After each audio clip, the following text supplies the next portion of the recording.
Hey everyone, welcome back to FPL Fran. Today's video is going to be my Game Week 26 team selection. I'm also going to put the transfer plans in this video. So for all the kind of viewers who like to see, for example, what my plans are for Game Week 27, 28, and beyond, and how I plan to get to my wildcard 32, we'll discuss that very, very quickly. So the positive, I think, from this week's games is that you already know the doubles. And so for a lot of people, I think it's just either getting your triple Arsenal this week, if you, let's say, skipped that decision making last week, or actually probably rolling, or maybe even being a little bit more aggressive and pursuing something like a Wolves move. Now, I think because of the Sobo suspension, and unfortunately, of course, me having to use the transfer on Saka, I am a little bit delayed in terms of how I've approached this double game week. So I will be using my one free transfer this week, trying to get an Arsenal player. But I mean, just quickly reviewing Game Week 25, it was an exceptional game week. We had 85 points, which was massive, mostly thanks to Cole Palmer. Captaincy went wrong, I guess, technically in hindsight. By 1 point, that doesn't really matter too much. Sobo got a red card. The only impact there, of course, is the 4 FPL points lost, and then him being suspended for 1 week. And that's 1 week because it's a denial of a goal-scoring opportunity as opposed to violent conduct. Maguire finally got us some points in FPL. That's worthwhile. So nice to get a clean sheet there. But I will admit that James Hill is absolutely cooking. So anyone who's actually gotten James Hill as their sort of low effective ownership defender, congratulations to you. You're winning so far. I hope to come back with Maguire. But of course, I'm kind of also anxiously waiting for De Ligt to hopefully not come back into the team so that I can keep Maguire for a while longer. As far as Anderson, yeah, a bit of a flop this week, especially since Richards did well. But I can't complain. This was a really, really good game week. I wanted to play most of the players that I wanted to play. I put a lot of value in terms of Krupi Jr. as a player. And he actually had really good opportunities within the match versus Villa. So I don't feel too bad about, let's say, benching Richards. That's not really a decision that I'm going to revisit too hard. But I do look forward to playing Richards when he has amazing fixtures the next 2 games and seeing what happens and unfolds there. With Raya, nice to know that he can actually get 7 points. That might be the new ceiling for Raya. And hopefully he can supersede that in the double game week in 26. But that's kind of how I feel about the team. Let's just jump into the team selection for this game week. So shifting gears towards the team selection, I wanted to use the 11fi numbers for this week. So you can find him on 11fi.com. An excellent FPL manager as well. I believe he's back in the top 10 or top 20,000 in the world in terms of overall ranking. So yeah, I mean, you can trust this guy's stuff. As far as this week, though, I mean, it's clearly a double game week with Arsenal, so there's not really much to be said in terms of like opportunities. Clearly, you want to maximize on Arsenal. For Wolves, I think there's some value in maybe potentially going for one of their attackers. Like if you have luxury free transfers, I think the value here is that just with the appearance points alone, and maybe just having a decent opportunity versus Nottingham Forest, that you can get some value there from maybe moving into a Mane or even a Tolu, especially with Strand Larsen gone. You can guarantee Tolu's minutes. You can probably guarantee a bit of pen share as well. Mane's on set pieces on the flip side of that, and of course has slightly worse underlying stats simply because he's a bit more of a deep lying player. Not that he's really a deep lying player, but more just in the sense that he's a midfielder, right? So I've seen him, of course, as the last man operating for this Wolves team at times, but Tolu, generally speaking, will be in better spots in terms of just being inside the box and being able to take and accumulate XG. Otherwise, this is a really good City game. So I think for a lot of people who have somehow held more than one City player, and that player being Haaland, if you have a Semenyo or even an O'Reilly or even a Nunez, for example, I think these players have a lot of tremendous value this week. So this is a good time to just keep those players as long as you think they're still in the pecking order. So I'm not talking about players like Foden or even arguably Cherki, who's a little bit off and on, because I do think that Cherki coming onto the pitch was a big, massive game changer for City. But yeah, I mean, Marmoush is around the corner, and you can see even him starting on the left for City has impacts going forwards in terms of how we evaluate Cherki's minutes, and that will impact, for example, my cheat sheet. Elsewhere, though, this is a really good Chelsea game. They did get smashed by Leeds last time when they were actually playing away from home. I do think that was a particularly rotated Chelsea team, and of course, we have a new manager here. I think the jury's still out in terms of, whether Rosinha is going to improve this squad a lot. And I'd like to see, of course, whether Chelsea will improve as an attack and maybe whether, the baselines change. So, for example, are they trading what was, I think, quite a solid defense in the past, maybe, under Maresca, which wasn't the great. I think when he was around the time when he actually chose to kind of leave and part ways with Chelsea, I think Chelsea were probably around mid-table in terms of XGC. That's gone a little bit further south now. But I do wonder if the attack is a bit better. You do hear players talking about how they're allowed to play more freely And I just wonder, of course, if the dividends just mean that Chelsea attack is much better, Chelsea's defense is a bit worse. At the same time, the more chaotic they seem to be, someone like Chalobah still seems to be benefiting every single game by getting DEFCON.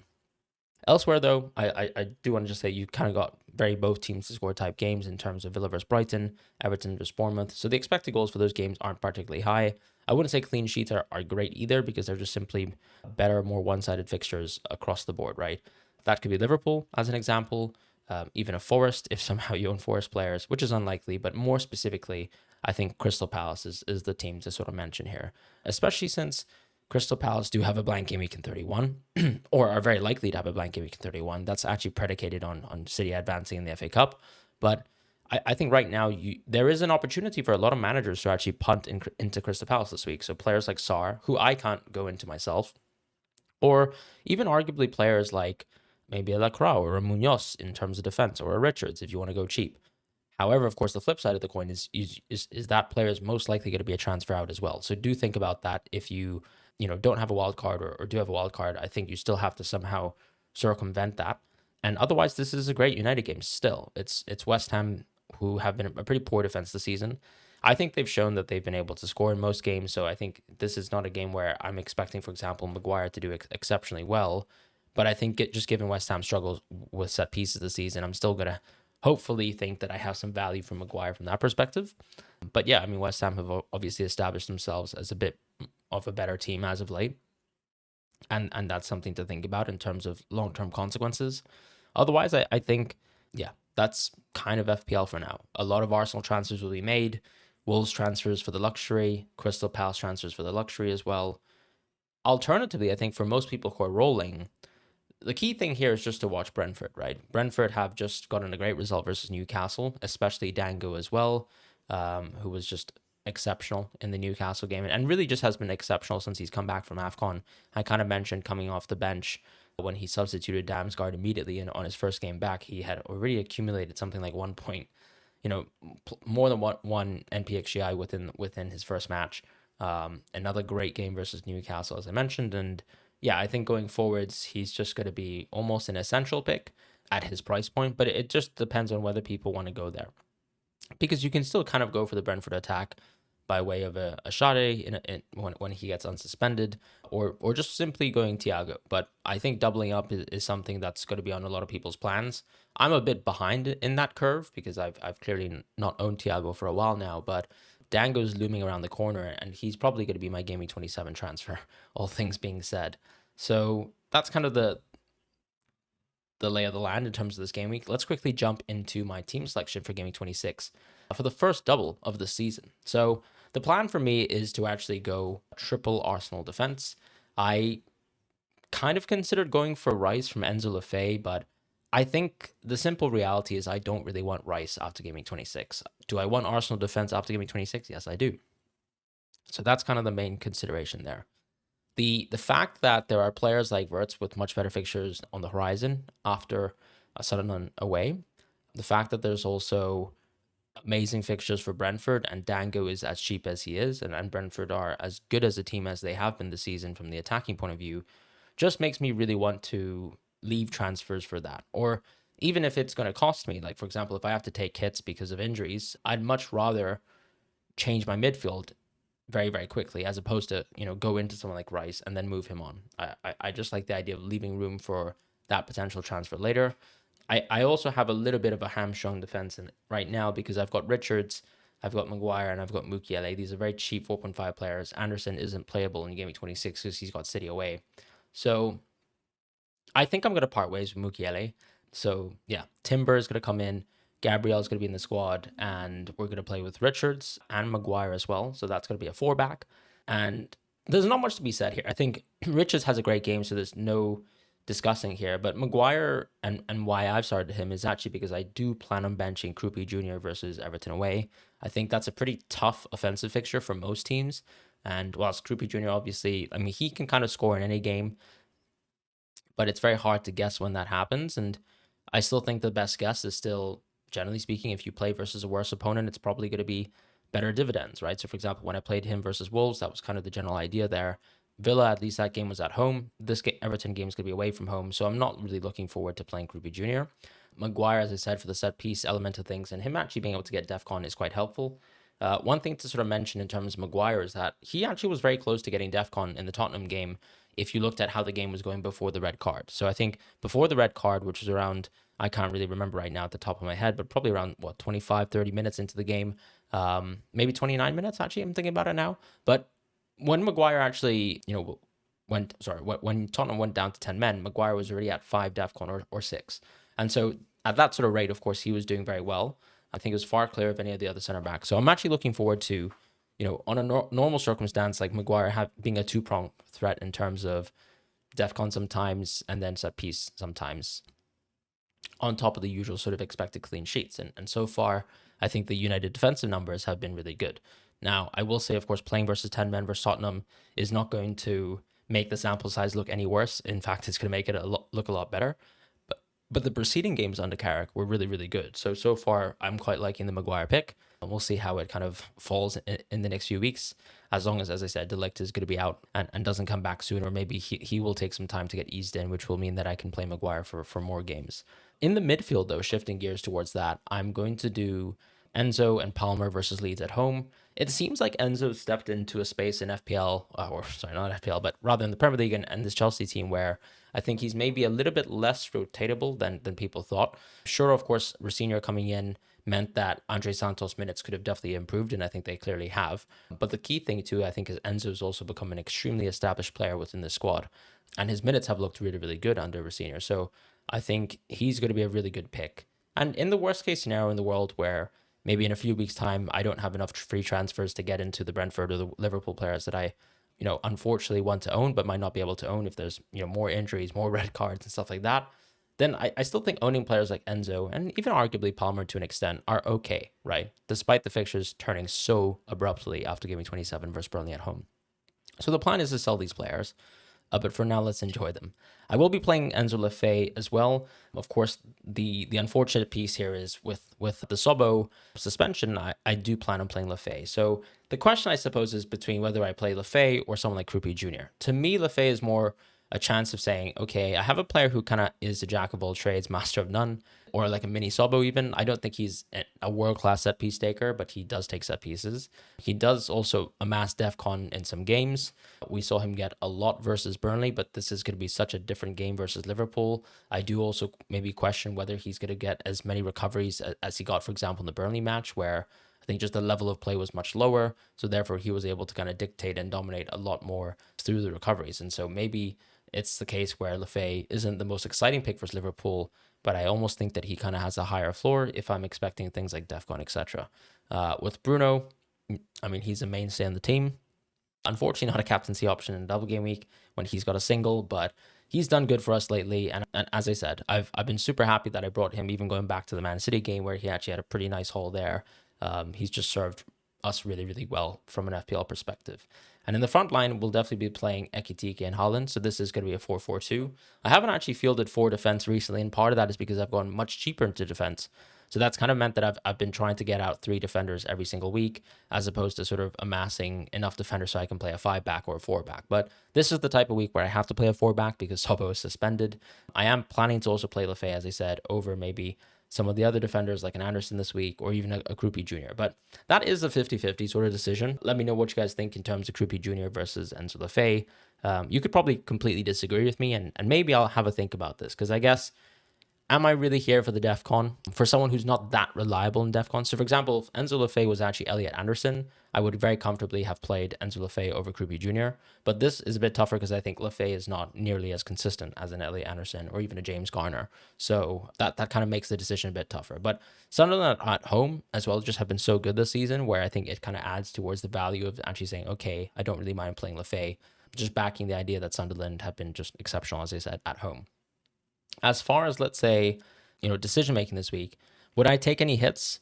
So last week I kind of presented the idea of, taking a hit for Timber. So I guess if I was thinking fast forwarding to this week, would I have made a move if, let's say, I already have Timber in my team and I've got that one free transfer? Arguably not. So it's kind of a tricky thing. I think maybe the advantage would be I could actually roll the free transfer, as opposed to now where I clearly have to just make that same transfer, but not for a hit. But I'm okay with that decision, and it is what it is. So that's where we're at right now from an FPL perspective. We're planning to use that free transfer and hoping that we won't, be in too much trouble, because I think there's some value in maybe for people, as I said, with luxury free transfers to go from someone like Sobo to Sar, where he just has two amazing games, Burnley at home, Wolves at home.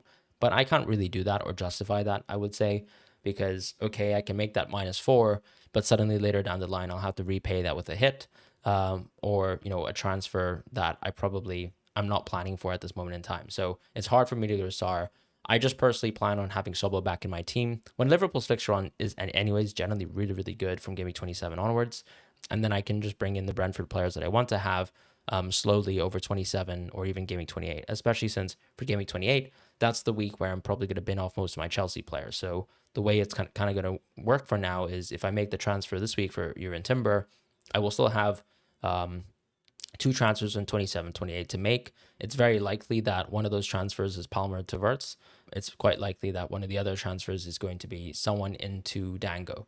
And maybe I would have skipped Thiago in Game Week 28, but I think I can live with that if I just have two Brentford attackers, especially Thiago's ownership has been dropping, but especially since I think a lot of the engaged field still own Thiago, I don't necessarily mind sidestepping that by going for other players who could be, exciting for me. But yeah, maybe Shade is also tough to touch, but Verts and Dango will probably serve me well, is kind of the way that I'm thinking at this moment in time. So that's going to be it for my team selection. As far as captaincy goes, and even the triple captaincy piece, you can discuss that right now. I guess the argument is you play the fixtures, you kind of think about, okay, what it's like to own triple Arsenal defense, which for all intents and purposes is definitely going to be above 300% ineffective ownership with the amount of triple captaincies that I've seen floated around from a polling perspective on social media. So I think when you're thinking about the triple captaincy, you're basically saying, okay, is the additional 100% of Gabriel, I guess, going to outscore future doubles? And is it a particularly good play because I'm kind of already backing the double Arsenal defense? So not that Arsenal have actually kept a clean sheet versus Wolves. They ironically, I guess, kept a clean sheet versus Brentford at home this season. But I think Brentford in that game kind of rolled the red carpet for a team like Arsenal. They benched Thiago. At the time, they benched Collins when Collins wasn't really, I guess, benchable. And then, as we know, the Wolves game was, I think, a bit of a slip in terms of Arsenal at that point in the season. But they did rectify that with Saka assists. As far as I think this game week, I think, of course, clean sheet odds versus Wolves are going to be exceptionally high. And then it's going to be Brentford away. Then the question to ask is, are there better double game week captaincies later down the line, especially when you're probably going to bench boost in one of the other double game weeks? So let's say when game week 33 happens, a lot of people are generally speaking trying to angle for a wildcard 32, bench boost 33. And then game week 36, you might not have a double, or you could, of course, if there are suspensions, etc. I do think just throwing the triple captaincy makes a lot of sense this week. It actually removes a lot of decision-making headache for most managers. So I don't really mind it. I think, yes, of course, going for a defender, it does seem painful, but we do know that this Arsenal team probably give you better clean sheet kind of odds than any other team has, at least within sort of my experience of playing FPL, because I didn't really play when that Chelsea Mourinho team were a thing. But yeah, I think Gabriel being a threat in terms of DEFCON and set pieces is quite huge. And as a triple defense owner, I guess going forwards, I'm probably right now in the mind of doing it. So let's just say the triple captain for Gabriel is active. The vice captain will be on Jurgen Timber. I think Timber's minutes will be fine. I don't think I need to vice captain Raya. But if he plans to make a pen save, hopefully he still saves it. But that's going to be my team for this week. To me, there's an element of maybe at the rank that I'm at, I just want to keep pushing on for greens. Is it greedy potentially?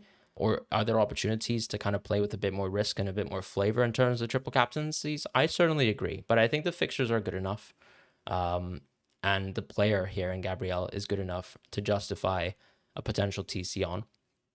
And I think that's all I really need. Like, for example, when I did the Haaland triple captain at the start of the season, I pretty much just said Burnley was clearly the worst team in the league, and I wanted to use Haaland versus Burnley. It wasn't about when people were going to triple captain for me. It was just about what was the most logical one, just in terms of who do I think is the worst team, and that's what I did. In this case, I think there's not a huge chance that there's going to be a double game week that's going to be that exceptional for some of the other players. And so right now I'm kind of leaning, as I said, if I'm going to bench boost on a game week like 33, to actually go for Gabriel. So that's where I'm leaning. Hope you guys let me know what your decisions are in terms of triple captain. I actually think there's a lot of diversified teams. So when I actually did my live stream for Gameweek 25, a lot of people actually moved into players like Havertz or Gyökeres, and some people were even shopping for some midfielders. So there's even a world where, let's say, if you think that the triple Arsenal defensive ownership is going to be extremely high, if you own someone like Declan Rice, I don't think it's a crazy idea to suggest that maybe you would like to consider captaining him.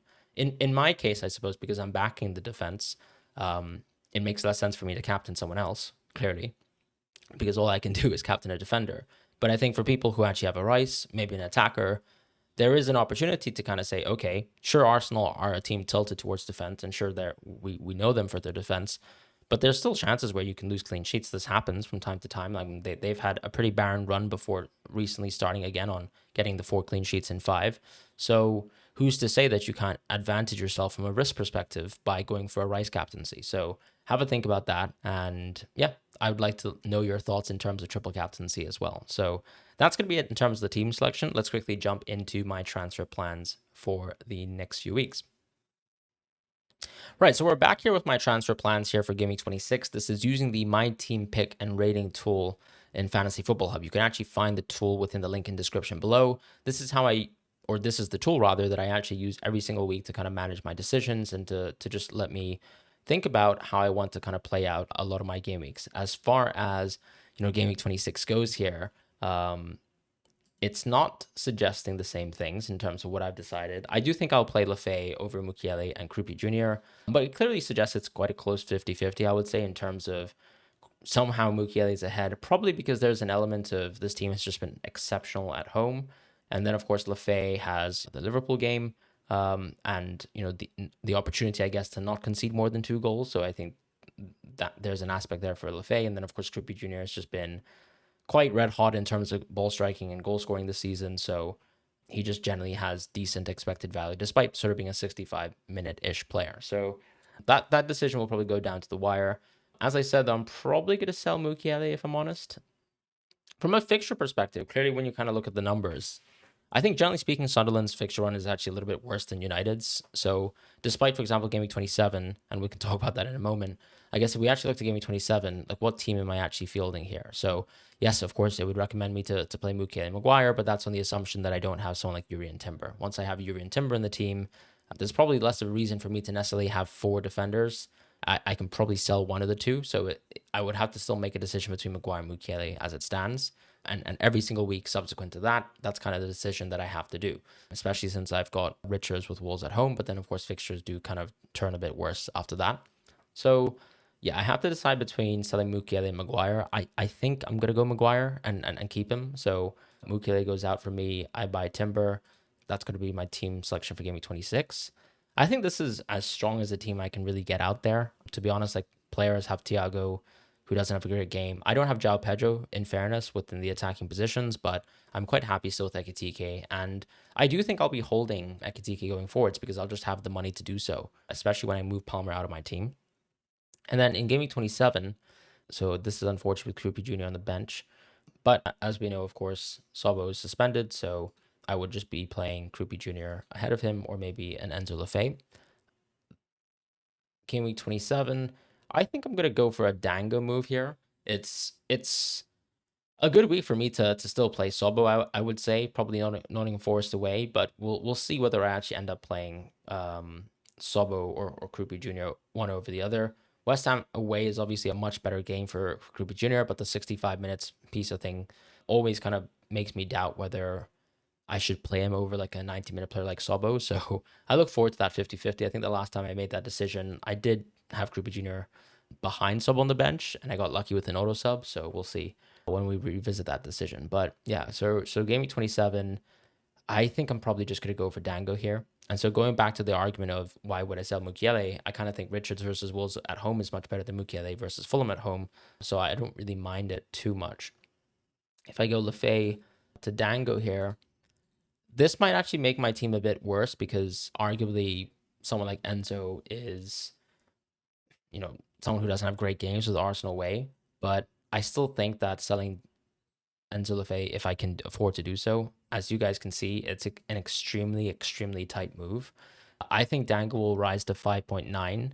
Probably by the time that I've recorded this video and you're watching this video, he probably is already going to be 5.9. So the tricky piece, I suppose, is if he goes to 5.9, is this move affordable for me? Probably not, because I can imagine Dango could rise twice. At the same time, it's hard to say whether he would, because I don't know how much people have a preference for buying Arsenal players or buying players who are against Arsenal, but we'll just think about this as a move. Optimize my team. So that's Dango, very strong. And he gets into the squad here as well. In Game Week 28, I do plan on just simply making Palmer to Wirtz the move of choice for myself. Right now, Wirtz's kind of expected value seems to be a little bit lower. I guess the alternative is always going for someone like Mbeumo.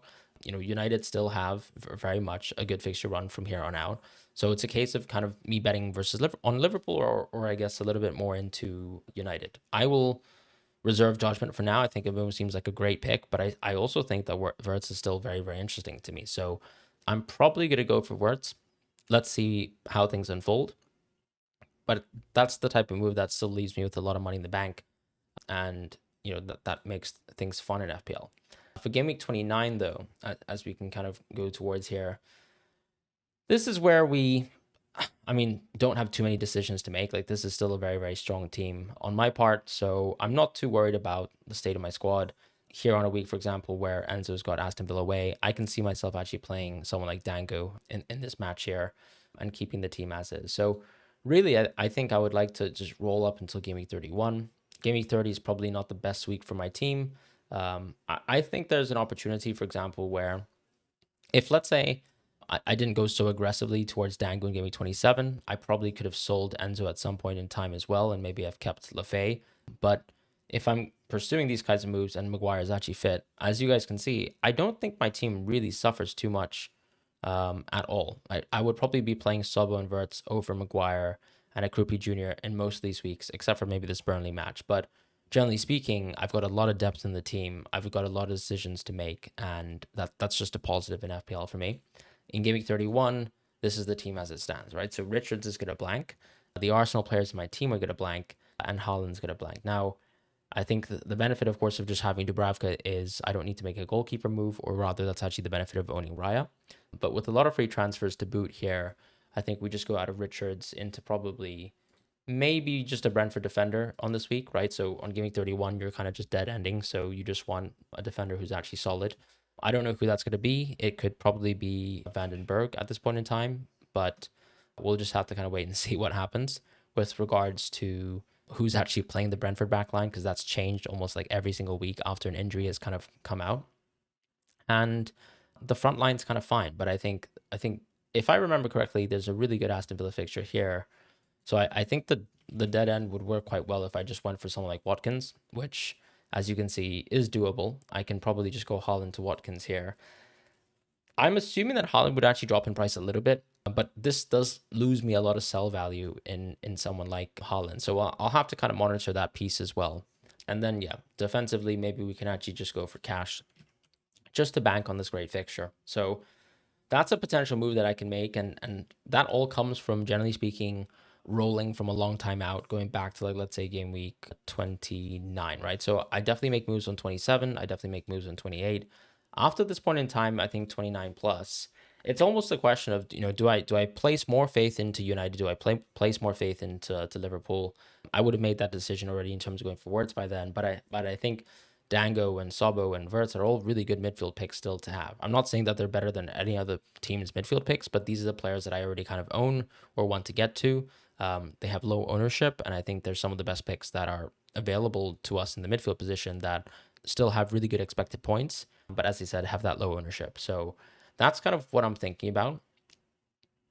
As Mbeumo, for example, continues to rise in terms of ownership, or people are, for example, I guess going more into Rodgers or going back into Rodgers because I know he got a price drop recently.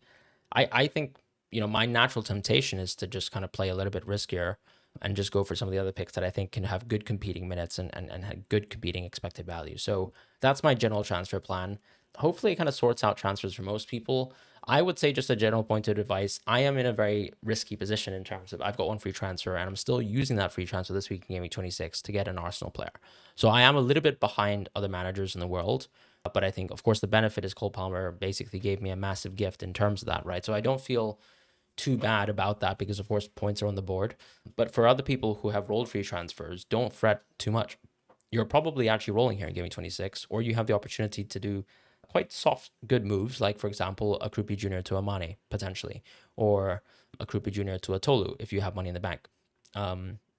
So there's lots of opportunities for managers, maybe even a Jose Sa move in the goalkeeping position. I don't love it personally, so I'd probably skirt that.